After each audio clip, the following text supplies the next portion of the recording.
నగరికాంధ్ర రాజకీయాల్లో ప్రస్తుతం ఒక ఊహాజని ఉత్కంఠత నెలకొంది. ఆంధ్రప్రదేశ్ రాజధాని అమరావతి అంశంపై కేంద్ర ఆర్థిక మంత్రి నిర్మలా సీతారామన్ చేసినట్లు ఆరోపించబడుతున్న కొన్ని వ్యాఖ్యలు రాష్ట్రంలో పెను సంచలనానికి తెరలేపాయని రాజకీయ విశ్లేషకులు భావిస్తున్నారు. ఈ వ్యాఖ్యలు నేరుగా మాజీ ముఖ్యమంత్రి వైఎస్ జగన్మోహన్ రెడ్డి గారికి మేలు చేసే విధంగా మాజీ ముఖ్యమంత్రి చంద్రబాబు నాయుడు గారిని రాజకీయంగా గట్టి ఎదురుదెబ్బ తగిలే ఉన్నాయని తెలుగుదేశం పార్టీ వర్గాలు తీవ్ర ఆందోళన వ్యక్తం చేస్తున్నాయి.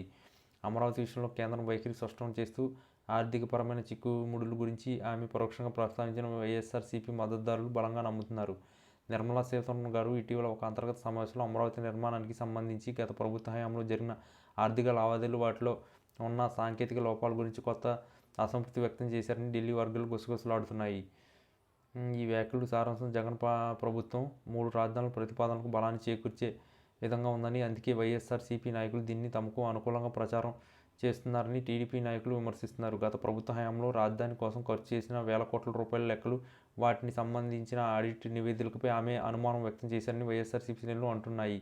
దీన్ని బట్టి చూస్తే చంద్రబాబు నాయుడు గారు అమరావతిని నిర్మించడంలో కొన్ని ఆర్థికపరమైన ఇబ్బందులు సృష్టించారని పరోక్ష కేంద్రం చెబుతుందని జగన్ సపోర్టులు అంటున్నారు. కేంద్ర మంత్రి చేసిన ఈ వ్యాఖ్యలు చంద్రబాబు నాయుడు గారికి తీవ్ర ఆశ్చర్యానికి గురి చేశాయని, ఆయన ఈ పరిణామాన్ని అసలు ఊహించలేదని టీడీపీ అంతర్గత వర్గాలు చెప్పుకుంటున్నాయి. అమరావతిని అభివృద్ధి చేయడానికి కేంద్రం నుండి రావాల్సిన నిధుల విషయంలో ఎప్పుడు ఒక పద్ధతి లేకపోవడానికి కారణం ఈ అంతర్గత ఆర్థిక సమస్యలేనని వైఎస్ఆర్సీపీ ఆరోపిస్తుంది.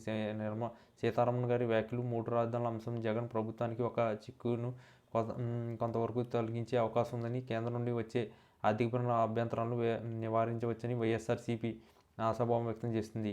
అయితే ఈ ఆరోపణలను టీడీపీ ఖండిస్తుంది. అమరావతి నిర్మాణం పారదర్శకంగా జరిగిందని, అన్ని నిబంధనలను పాటించామని, కేంద్రం కేవలం రాజకీయ ఒత్తిడిలతో తొలగి ఎటువంటి తప్పుడు సంకేతాలు ఇస్తుందని టీడీపీ ఆరోపిస్తుంది. ఈ మొత్తం వ్యవహారంపై చంద్రబాబు నాయుడు గారు తన అనుచరులతో అత్యవసర సమావేశం నిర్వహించారని, కేంద్ర ప్రభుత్వ వైఖరి తమకు ఆందోళన కలిగిస్తుందని తన సన్నిహితులు చెబుతున్నారు. ఒక రకంగా అమరావతి నుంచి జగన్ నెత్తిన పెద్ద బాంబు పేల్చినట్లుగా నిర్మలా సీతారామన్ గారి వ్యాఖ్యలు ఉన్నాయని, ఇది రాష్ట్ర రాజకీయాల్లో ఇకపై ఒక ముఖ్యమైన చర్చాంశంగా మారుతుందని రాజకీయ విశ్లేషకులు అంటున్నారు. అమరావతికి కేంద్రం నుండి మద్దతు లభిస్తుందని నమ్మకంతో ఉన్న టీడీపీకి ఇది ఒక చేదు అనుభవం అని తెలుగుదేశం అభిమానులు అంటున్నారు. ఈ పరిణామం కారణంగా 3 రాజధానుల అంశంపై హైకోర్టులో మరియు సుప్రీంకోర్టులో జరుగుతున్న వాదనలపై ప్రభావం చూపే అవకాశం ఉందని న్యాయ నిపుణులు అంచనా వేస్తున్నారు. మొత్తంగా అమరావతి విషయంలో కేంద్రం నుండి వచ్చినట్లు చెబుతున్న ఈ పరోక్ష సంకేతాలు రాష్ట్ర రాజకీయ సమీకరణాలను ఒక్కసారిగా మార్చేశాయని చెప్పవచ్చు. జగన్ ప్రభుత్వానికి ఒక రకంగా ఆశీర్వాదం లభించగానే వైఎస్ఆర్సీపీ శ్రేణులు సంతోషం వ్యక్తం చేస్తుండగా, చంద్రబాబు నాయుడు గారు మరియు టీడీపీ నాయకత్వం ఈ ఊహించని పరిణామం ఎలా ఎదుర్కోవాలనేది ఆసక్తికరంగా మారింది. అమరావతిని కాపాడడానికి తాము మరింత పోరాటం చేయాల్సి వస్తుందని టీడీపీ నాయకులు భావిస్తున్నారని సమాచారం. భవిష్యత్తులో కేంద్ర ప్రభుత్వం